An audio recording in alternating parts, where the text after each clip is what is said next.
طه ما أنزلنا عليك القرآن لتشقى إلا تذكرة لمن يخشى تنزيلا ممن خلق الأرض والسماوات العلى الرحمن على العرش استوى له ما في السماوات وما في الأرض وما بينهما وما تحت الثرى وإن تجهر بالقول فإنه يعلم السر وأخفى الله لا إله إلا هو له الأسماء الحسنى وهل أتاك حديث موسى إذ رأى نارا فقال لأهلهم كثوا إني آنست نارا لعلي آتيكم منها بقبس أو أجد على النار هدى فلما أتاها نودي يا موسى إني أنا ربك فاخلع نعليك إنك بالوادي المقدس طوى وأنا اخترتك فاستمع لما يوحى إنني أنا الله لا إله إلا أنا فاعبدني وأقم الصلاة لذكري إن الساعة آتية أكاد أخفيها لتجزى كل نفس بما تسعى فلا يصدنك عنها من لا يؤمن بها واتبع هواه فتردى وما تلك بيمينك يا موسى قال هي عصاي أتوكأ عليها وأهش بها على غنمي ولي فيها مآرب أخرى قال ألقها يا موسى فألقاها فإذا هي حية تسعى قال خذها ولا تخف سنعيدها سيرتها الأولى واضمم يدك إلى جناحك تخرج بيضاء من غير سوء آية أخرى لنريك من آياتنا الكبرى اذهب إلى فرعون إنه طغى قال رب اشرح لي صدري ويسر لي أمري واحلل عقدة من لساني يفقه قولي واجعل لي وزيرا من أهلي هارون أخي اشدد به أسري وأشركه في أمري كي نسبحك كثيرا ونذكرك كثيرا إنك كنت بنا بصيرا قال قد أوتيت سؤلك يا موسى ولقد مننا عليك مرة أخرى إذ أوحينا إلى أمك ما يوحى أن اقذفيه في التابوت فاقذفيه في اليم فليلقه اليم بالساحل يأخذه عدو لي وعدو له وألقيت عليك محبة مني ولتصنع على عيني إذ تمشي أختك فتقول هل أدلكم على من يكفله فرجعناك إلى أمك كي تقر عينها ولا تحزن وقتلت نفسا فنجيناك من الغم وفتناك فتونا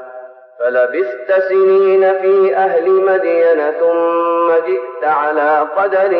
يا موسى واصطنعتك لنفسي اذهب أنت وأخوك بآياتي ولا تنيا في ذكري اذهبا إلى فرعون إنه طغى فقولا له قولا لينا لعله يتذكر أو يخشى قالا ربنا إننا نخاف أن يفرط علينا أو أن يطغى قال لا تخافا إنني معكما أسمع وأرى فأتياه فقولا إنا رسولا ربك فأرسل معنا بني إسرائيل ولا تعذبهم قد جئناك بآية من ربك والسلام على من اتبع الهدى إنا قد أوحي إلينا أن العذاب على من كذب وتولى قال فمن ربكما يا موسى قال ربنا الذي أعطى كل شيء خلقه ثم هدى قال فما بال القرون الأولى قال علمها عند ربي في كتاب لا يضل ربي ولا ينسى الذي جعل لكم الأرض مهدا وسلك لكم فيها سبلا وأنزل من السماء ماء فأخرجنا به أزواجا من نبات شتى كلوا وارعوا أنعامكم إن في ذلك لآيات لأولي النهى منها خلقناكم وفيها نعيدكم ومنها نخرجكم تارة أخرى ولقد أريناه آياتنا كلها فكذب وأبى قال أجئتنا لتخرجنا من أرضنا بسحرك يا موسى فلنأتينك بسحر مثله فاجعل بيننا وبينك موعدا لا نخلفه نحن ولا أنت مكانا سوى قال موعدكم يوم الزينة وأن يحشر الناس ضحى فتولى فرعون فجمع كيده ثم أتى قال لهم موسى ويلكم لا تفتروا على الله كذبا فيسحتكم بعذاب وقد خاب من افترى فتنازعوا أمرهم بينهم وأسروا النجوى قالوا إن هذان لساحران يريدان أن يخرجاكم من أرضكم بسحرهما ويذهبا بطريقتكم المثلى فأجمعوا كيدكم ثم أتوا صفا وقد أفلح اليوم من استعلى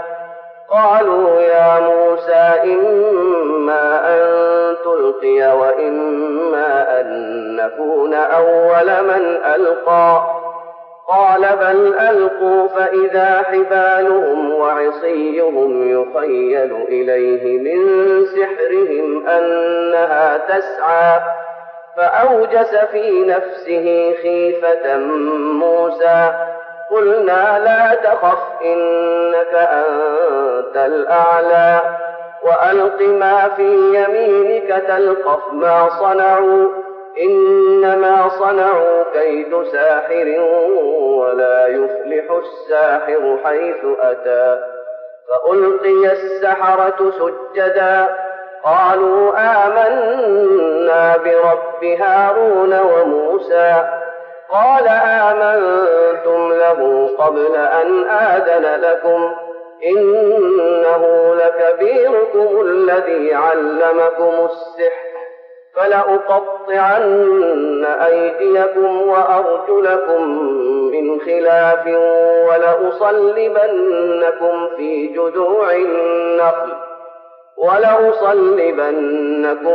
جذوع النخل ولتعلمن أينا أشد عذابا وأبقى قالوا لن نؤثرك على ما جاءنا من البينات والذي فطرنا فاقض ما أنت قاض إنما تقضي هذه الحياة الدنيا إنا آمنا بربنا ليغفر لنا خطايانا وما أكرهتنا عليه من السحر والله خير وأبقى إنه من يأت ربه مجرما فإن له جهنم لا يموت فيها ولا يحيا ومن يأته مؤمنا قد عمل الصالحات فأولئك لهم الدرجات العلى جنات عدن تجري من تحتها الأنهار خالدين فيها وذلك جزاء من تزكى ولقد أوحينا إلى موسى أن أسر بعبادي فاضرب لهم طريقا في البحر يبسا لا تخاف دركا ولا تخشى فأتبعهم فرعون بجنوده فغشيهم من اليم ما غشيهم وأضل فرعون قومه وما هدى يا بني إسرائيل قد أنجيناكم من عدوكم وواعدناكم جانب الطور الأيمن ونزلنا عليكم المن والسلوى كلوا من طيبات ما رزقناكم ولا تطغوا فيه فيحل عليكم غضبي ومن يحلل عليه غضبي فقد هوى وإني لغفار لمن تاب وآمن وعمل صالحا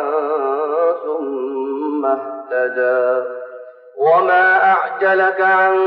قومك يا موسى قال هم أولئك على أثري وعجلت إليك رب لترضى قال فإنا قد فتنا قومك من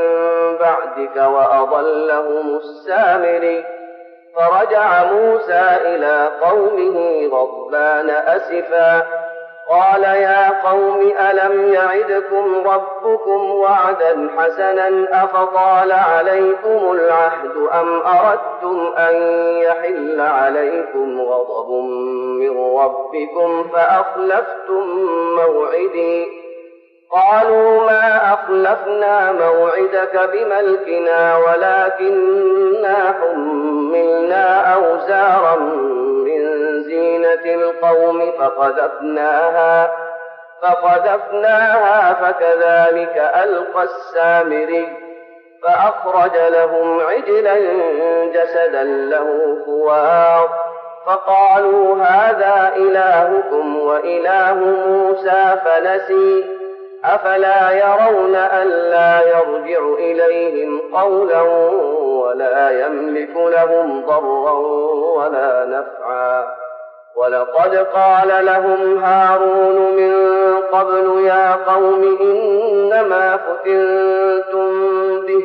وإن ربكم الرحمن فاتبعوني وأطيعوا أمري قالوا لن نبرح عليه عاكفين حتى يرجع إلينا موسى قال يا هارون ما منعك إذ رأيتهم ضلوا ألا تتبعني أفعصيت أمري قال يا ابن أم لا تأخذ بلحيتي ولا برأسي إني خشيت أن تقول فرقت بين بني إسرائيل ولم ترقب قولي قال فما خطبك يا سامري قال بصرت بما لم يبصروا به فقبضت قبضة من أثر الرسول فنبذتها وكذلك سولت لي نفسي قال فاذهب فإن لك في الحياة أن تقول لا مساس وإن لك موعدا لن تخلفه وانظر إلى إلهك الذي ظلت عليه عاكفا لنحرقنه ثم لننسفنه في اليم نسفا إنما إلهكم الله الذي لا إله إلا هو وسع كل شيء علما كذلك نقص عليك من أنباء ما قد سبق وقد آتيناك من لدنا ذكرا من أعرض عنه فإنه يحمل يوم القيامة وزرا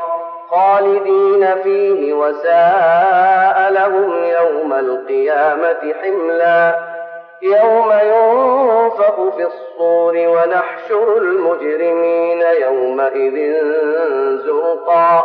يتخافتون بينهم إن لبثتم إلا عشرا نحن أعلم بما يقولون إذ يقول أمثلهم طريقة إن لبثتم إلا يوما ويسألونك عن الجبال فقل ينسفها ربي نسفا فيذرها قاعا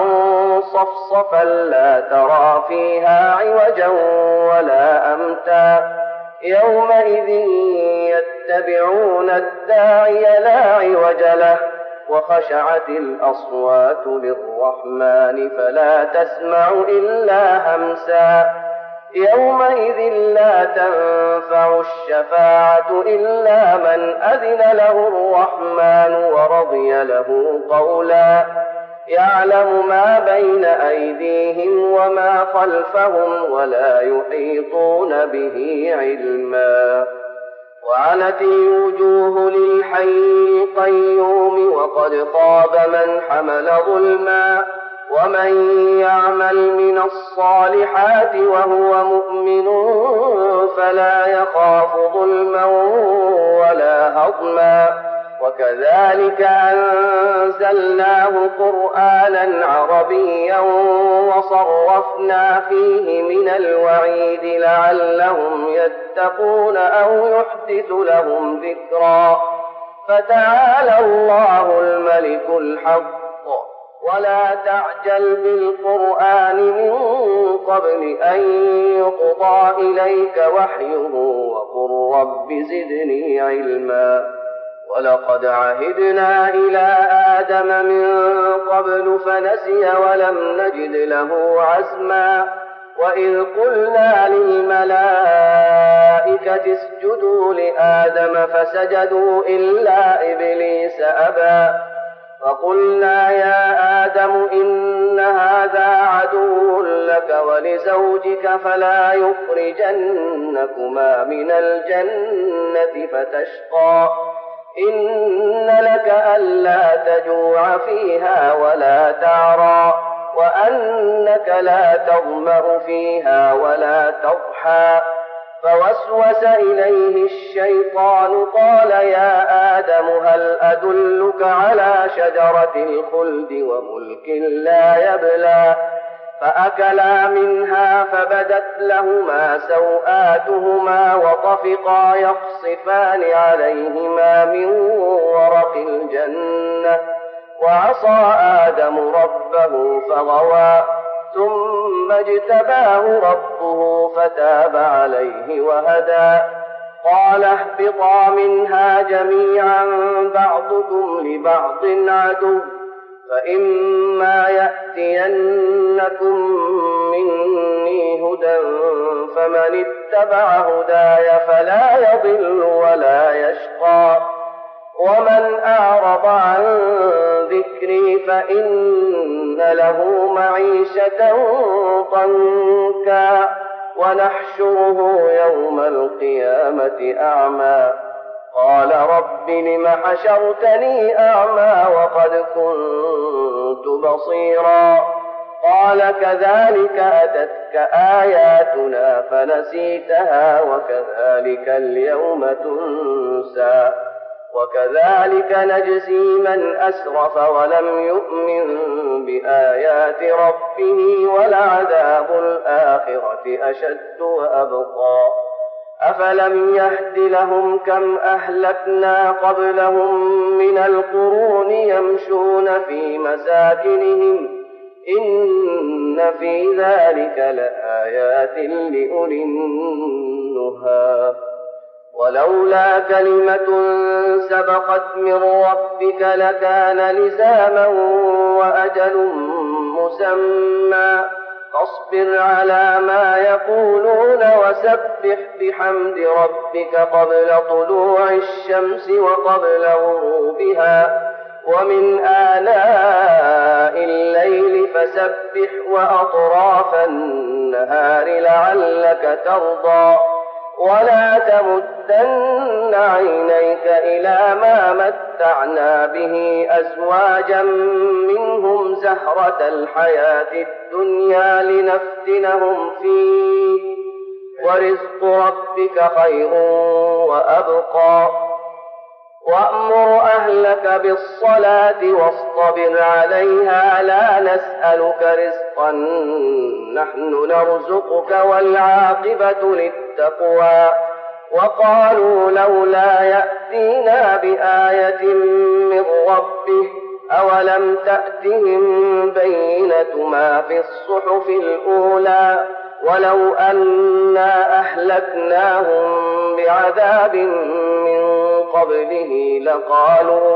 لقالوا ربنا لولا أرسلت إلينا رسولا فنتبع آياتك من قبل أن نذل ونخزى قل كل متربص فتربصوا فستعلمون من أصحاب الصراط السوي ومن اهتدى.